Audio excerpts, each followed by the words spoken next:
Nevens de melder van de bron kon net in het Fries geholpen worden bij de meldkamer, wils dat wel wettelijk vastlijn is. Nou, dan krijg je zo op een meldkamer onder de telefoon en je praat Fries. En dan wordt er niet zo bij de bron in Amsterdam. En toen heb ik gewoon hem zo'n pot verdorie, je moet het naar Lettensdeel, Friesland. Nou, toen moest ik in hij zei, ik versta je, je moet Nederlands spreken. En dat zou kostbare tijd naam ha.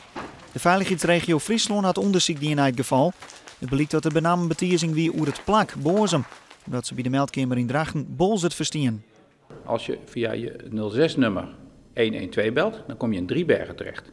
Ook daar verstonden ze de naam niet, maar werd hij meteen doorverbonden met Friesland, zoals het altijd gaat.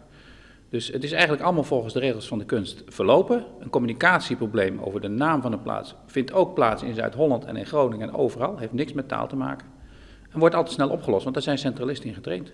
Na jerdere klachten is er een rapport opgesteld door Friesk op de meldkamer. Intreden van het personeel op de noordelijke meldkamer moet uit Friesland komen, zodat er garandeerd worden kan dat er altijd iemand aanwezig is die het Fries praat of versteert. Ik zal het daarna bij de opleiding een cursus Fries verstaan onderbrengen worden.